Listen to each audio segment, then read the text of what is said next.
魔界とは、二度不無知。その地に、ただ一人。何も語らず、何も残さず、パンツで挑む者がいた。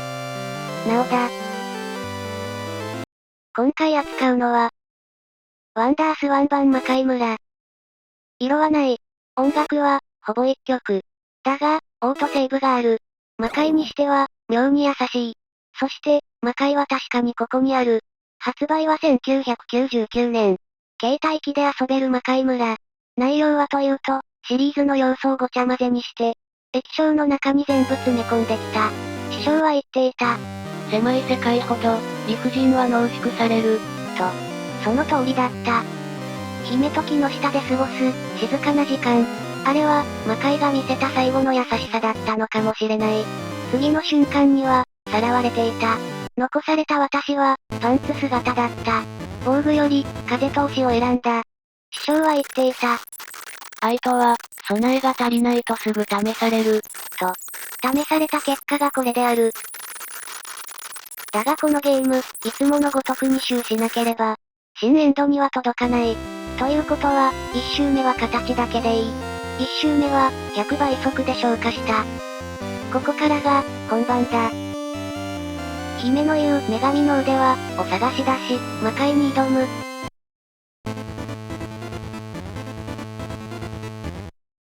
2周目、開始だ。見た目は1周目と同じ。だが、動き出して数秒でわかる。敵の密度が違う。速度も違う。ああ、来たな。と、体が先に思い出す。師匠は言っていた。同じ地でも、踏み方が変わればそれは別の地獄。と、確かにその通りだった。まずはゾンビ。棺の数が増えている。というか、棺の再利用率が高すぎる。死んでもまた開くのか、何回生き返るつもりだ。おなじみのネギさんも数が多い。空からマッドカラス。狙ったようなタイミングでうんちを落とす。下にはドクロが未知数にある。何人の猛者が落ちたのか。カラスの突進に対応できなかったのだろうか。続いて、ゴブリン。1周目では気にも留めなかったが、2周目では奴らが小さな段差の死神に変わる。飛び出てくるタイミングがずれている。師匠は言っていた。理不尽とは、計算されたズレのことだ。と。なるほど、ここで学ぶとは思わなかった。最後の段差を抜けると、ボスのフランケンゾンビだ。何かを、こちらに向けて連続で吐いてくる。遠巻きからの攻撃ではそんなの当たらん。目玉焼きも提供してくれる。多分違うが。なおにはそう見える。連続してナイフを打ち込む。一面のボスだ、こいつは弱い。断末間もなく、崩れ落ちるゾンビ。あとは沈黙。いつものように鍵を取得しステージ1、突破。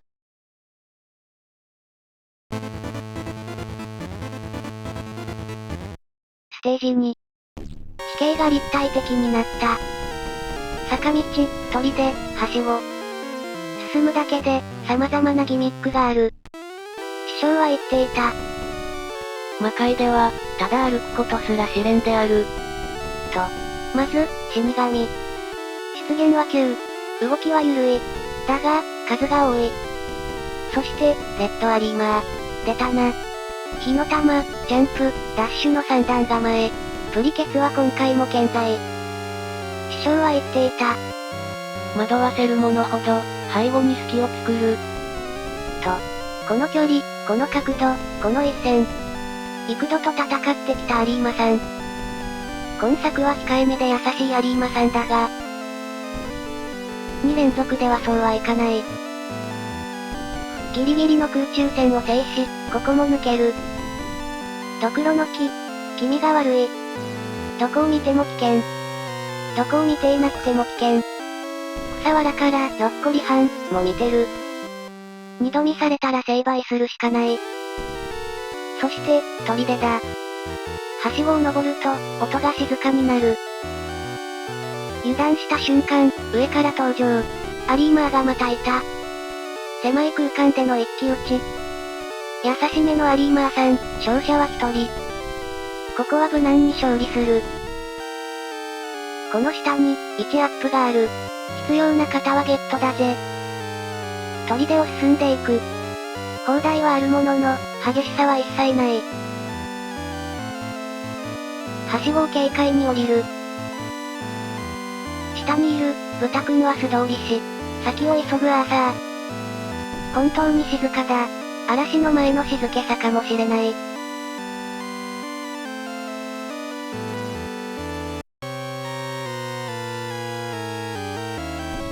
豚くんも瞬殺し、ボス部屋に至る。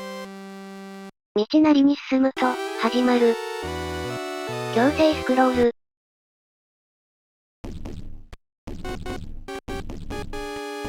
右から来るのか、左から来るのか、左からですね。2周目でした。砦が、動き出しこちらに迫る。本当に、砦が敵だった。砦くん、だそうだ。名前がわからないなら、それでいい。上から砲台。口からは岩。弾は長く残る。避けても退路が塞がれている。岩の間をくぐり、砲台の隙間を通る。弱点は、目。そこを見て、狙いすまし当てる。砦くんは突進してこない。だが避け方を間違えば、あっという間に骨になる。やがて、砦が崩れる。その姿のまま、潔く下がっていく。ちょっと可愛い。ステージ2、突破。鍵は落ちてこない。違和感。ステージ3、分岐のステージと聞いている。ここを降りると分岐なんだと思う。地下に潜るアーサー。右か左か。1周目の時に右ルートをクリアした。選択はできないようだ。左ルートに進む。最初に出てくるのは、コウモリ。動きは遅い。だが、数で押してくる。岩亀もいる。岩を飛ばしてくるが、足場に重なると避けづらい。そして、水に入水するアーサー。鎧を着て、息継ぎなしで奮闘できてしまう仕様。タワーモンスターを蹴散らし進む。フライングキラーが加わると、画面が賑やかになる。処理落ちが始まる。魔界が、機械に勝ち始めた。圧倒的に動きがとろい。これも新たな魔界の仕様か？陸が見えた。水は嫌いだ。速攻に上陸する。段差を軽快の登り、軽快に降りた先には、がいた。お前さんは、永久凍土の森に住んでいるのではなかったか？似たいるが、蹴散らし進む。ここでまた入水だ。1アップがあるが。取り方がわからん。誰か教えてくれ。再度、空気のない世界。動きが鈍い。敵は待っていた。飛び出す4本指、キモい。不気味な笑顔はやめてくれ。精霊が現れる。見た目は人魚。だが、泡を吐いてくる。連射。誘導。見えづらい。鎧は脱ぎ捨てて、パンツになりたい衝動に駆られる。リアルなら死亡確定なのだから。宝箱がまた出る。この鎧は助かる同胞も多いだろう。陸が見えた。空気が恋しい。呼吸がしたい。松明は、いらん。卵が見える。そしてボス。ダゴンとの連戦。目玉焼き飛ばしながら移動してくる。あの後ろに見える卵で大量に作ったのだろう。あえて言う。俺は卵が嫌いだ。1体目撃破したか？左から2体目が出現した。目玉焼き以外にも泡も吐いてきた。目玉焼きはいらないと言っただろう。卵焼きなら食べたがな。愚かだ。最終戦か？ 3 体目の出現だ。卵切れか？目玉焼きは出さない。泡だと思っていたが、卵だったようだ。ミニダゴンが3体も生まれた。でもね、そんなの知らん。俺は卵が嫌いだ。静寂が戻る。ステージ3、突破。鍵を拾いステージ4へ進む。静かな、地獄の始まりだ。ステージ3には右側もあった。降りていくルートだ。足場は細く、下は見えない。ロープを伝う。登るよりも、降りる方が怖い。理由は簡単で、上には敵がいないが、下に入るからだ。師匠は言っていた。上にいる者は、落ちる恐怖を知らない。と。だから、自分で降りるしかない。壁に突き出る棘を幾となく越えていく。着地に失敗すると、屍だ。連続効果もお手の物だ。かなり地下深くまで降りてきた。漆黒の闇が下に広がっているが行くしかない。お前はブリリアンか？か？出張ご苦労様だ。空気が変わった。現れたのは、炎の悪魔、イフリート。大きく、広く、炎を巻く。攻撃の合間は短い。攻めようとすれば、炎が来る。炎以外にも突進がある。警戒する。後ろに下がると突進することは師匠の言葉。引いたように見えるものほど、ついてくる。と。その一歩は、誘いではなく、罠だった。炎も、突進も、全部が誘い。騙されるな。観察眼が冴える。後方に引いたのを見て、上方に回避する。相手の体はでかい。的はでかいのだ。下方に回避。ここも師匠の言葉通り。もうイフリートは瀕死だろう。炎の避け方にも貫禄が出てきた。来るな。下方へ華麗に避ける。そして、炎が止まり、影が沈む。イフリート撃破だ。閃光が洞窟内を照らした。出口だ。先に進むアーサー。過去を振り返った。ステージ3は全制覇だ。ステージ4。足場が狭く、床が動くそんなステージ。登って、渡って、止まらずに進むだけ。最初に出てくるのは鎧ゾンビ。しぶとい、一周目より速い。さらに数で押してくる。続いてマットカラス。飛び方がいやらしい。着地の瞬間を狙ってくる。そして、2周目しよう。ハゲタカ。旋回し直線で突っ込んでくる。スピードもある。こちらのジャンプとぶつけてくる気満々だ。師匠は言っていた。空から来るものほど、地に執着する。と、その通りだった。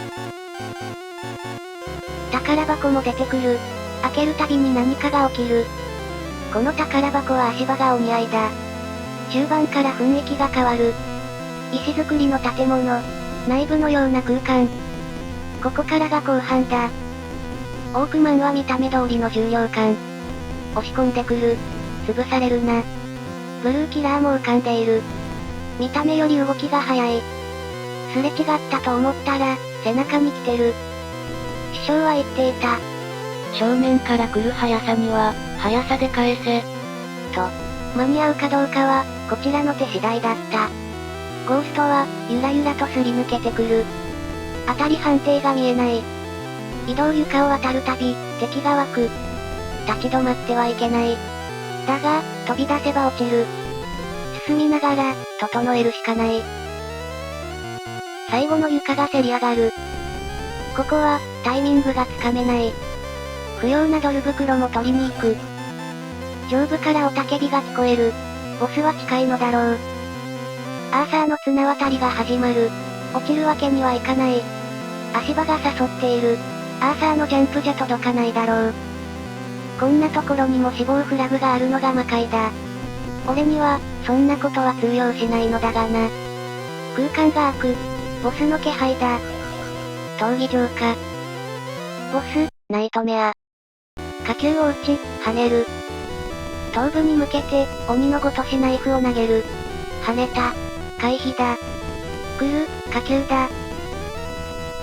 跳ねる。着地する。その隙間を刺す。火球の間をすり抜け、投げる。ナイトメアは崩れ、音もなく消えた。ステージ4、突破。ナイトメアを倒し、進んだ先。見えた。あれが、敵の城。空が黒く、建物が近づく。アーサーが歩き出す。ゆっくりと、まっすぐに。振り返らない。迷わない。表情は、相変わらず無。だが、明らかに決めたものの歩き方だった。師匠は言っていた。沈黙の進軍ほど、強いものはない。と。そして、魔王アザゼルの居城へ。ここからが、本当の地獄だ。ステージ5。アザゼルの城前まで来たが、空気はまだ静かだ。門に至る橋が壊れ、先には進めないが泳ぎがある。入水。最初に現れたのは、フライングキラー。セイレンも待っていた。地面にめり込み倒せない。無視する。今回の水中は短いようだ。呼吸も持った。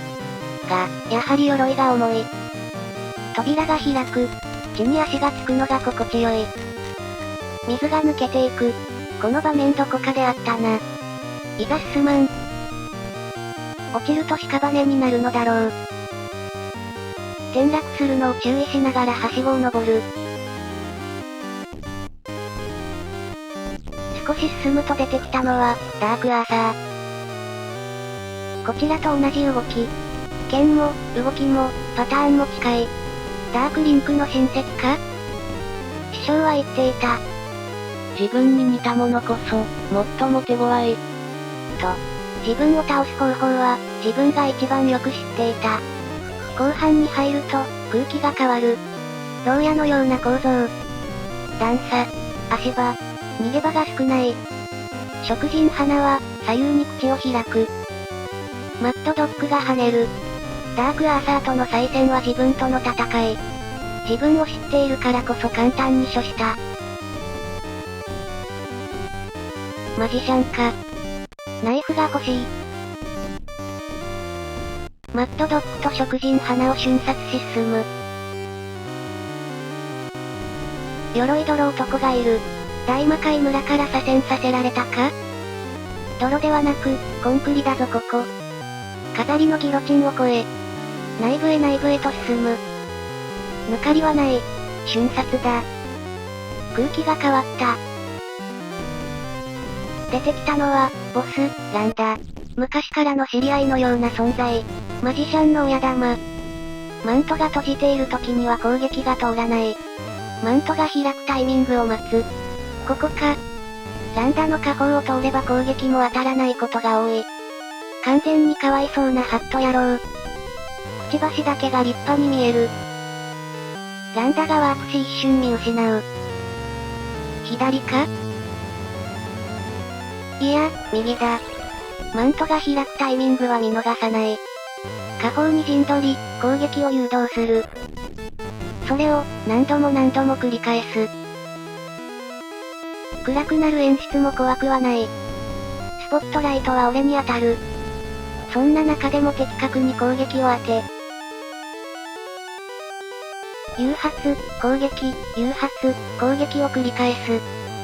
そんなランダももう瀕死だろう。師匠は言っていた。戦う前に勝っている時、人は感想を持たない。と。確かに、何も残らなかった。さらばだ、ランダ。いつものように鍵を拾い、先を急ぐ。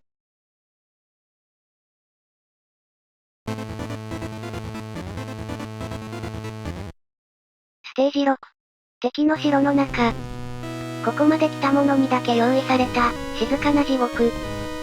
最初に出てきたのは、鎧ゾンビ。今更感がある。だが、数で来ると話は別。段差を利用し先を急ぐ。ところで、腕は、どこだ？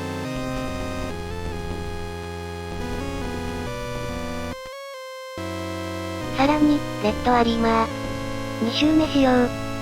火を吐かせる隙も与えない。プリケツにお灸だ。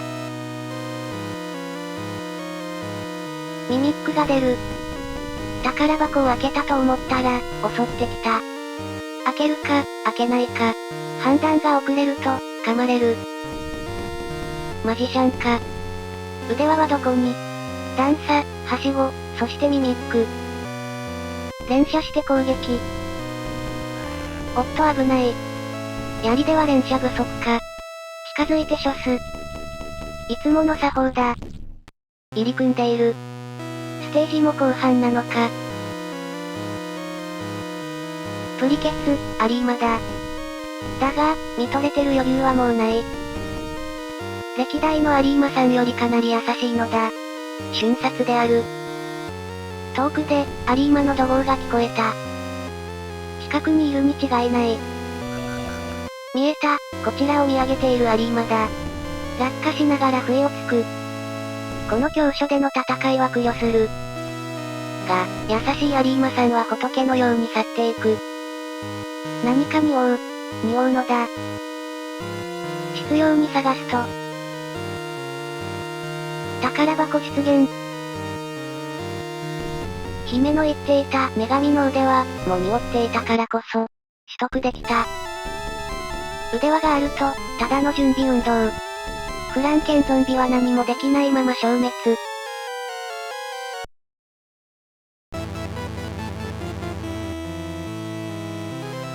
部屋から飛び降りると、そこにはランだ。こやつも弱い。何も変わっていない。知っているパターン。だから、簡単に迷わず終わらせる。ただね、防御するから長期化するのがたまに傷。誘発、攻撃。誘発、攻撃ね。長い。マント燃やすぞこんちくしょ。誘発、攻撃。誘発、攻撃を繰り返す。もう瀕死だろう。とどめを刺して差し上げます。はい、長かった。さようなら。ボスラッシュの3戦目、ディアマト。静かに歩いてくる。飛ばない。火も吐かない。だが、手には剣を持っている。そして、振り下ろした。その瞬間、血を這うような衝撃波が走る。避けないと、焼かれる。だがその瞬間、顔が、むき出しになる。そこだけが、唯一の弱点。師匠は言っていた。弱点は動きの中にしか現れない。と。まさに、それだった。斬撃のタイミングを見切る。その瞬間、踏み込んで顔めがけ打ち込む。ここだ。数回、それを繰り返す。近寄り、攻撃を誘う。攻撃チャンスは見逃さない。強い、耐久力が。さらに攻撃を誘う。チャンスは少ない。確実にだ。ここだ。仕留めきれない。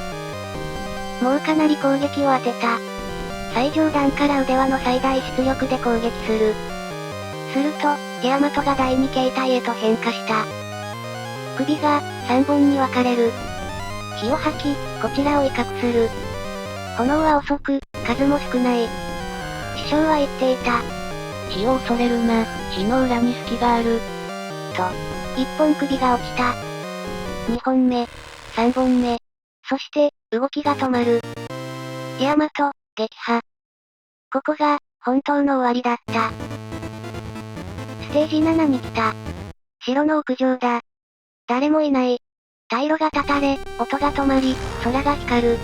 光の中から、足が降ってきた。だが、それが魔王の一部であることはすぐに分かった。踏みつけてくる。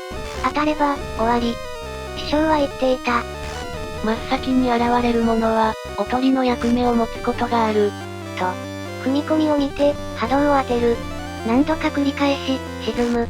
まだ、魔王の姿は見えない。今度は、空が光った。その光から、腕が現れる。左右、どちらから出るかわからない。構えはない。光った瞬間、突進してくる。見てからでは、遅い。師匠は言っていた。光の後には、力が来る。と、出てきた瞬間、波動を何度も当てる。剣が砕ける。そしてようやく、魔王の全貌が現れる。巨大な悪魔。ようやくアザゼルの名にふさわしい姿を見せた。巨大な火球を放つ。師匠は言っていた。円の前に進む者だけが、影を立てる。と、師匠の言う通り火球を華麗に避け、闇の元凶に波動を当てる。何度も、アザゼルに波動を放ち、やがて、体が崩れる。頭部だけが、残った。静かに、動かず。次の瞬間、輪を描くような光弾が放たれた。鋭いが、単発。だが、読み間違えれば終わる。名前は知らないが、あれはもう、ソニックビームと呼ぶしかなかった。光る波動を水平に打つものには、関わるな。と、師匠は言っていた。さすがはカプコンか。閃光。音もなく、砕けた。静かになった空間に、一つだけ残されたものがあった。鍵だ。檻が開き、そこに姫がいた。パンツではないが、近づく。姫は何も言わない。ただ、こちらを見ていた。師匠は言っていた。最後に残るのは、決意と下着だけだ。と。それが、冗談だったのか本気だったのか。今なら、少しだけわかる気がした。流れている文字は、超魔界村、と同じことは内緒として、モノクロな魔界村を制覇した。はい、クリアしました。というわけで、ワンダースワン版、魔界村、ノーダメージでクリア。見ての通り、理不尽さは、ほとんどなかった。敵は出るけど、ちゃんと待ってくれる。即死はあるけど、落ち着けば回避できる。ボスは多いけど、パターンは読みやすい。レッドアリーマーも、優しかった。無理に飛ばず、攻撃も抑えめ。むしろ、こっちの出方を見てから動いてくれる。あんなに話が通じそうなレッドアリーマーは、珍しい。そして、オートセーブ付き。師匠は言っていた。魔界村を名乗っても、優しければそれでいいと。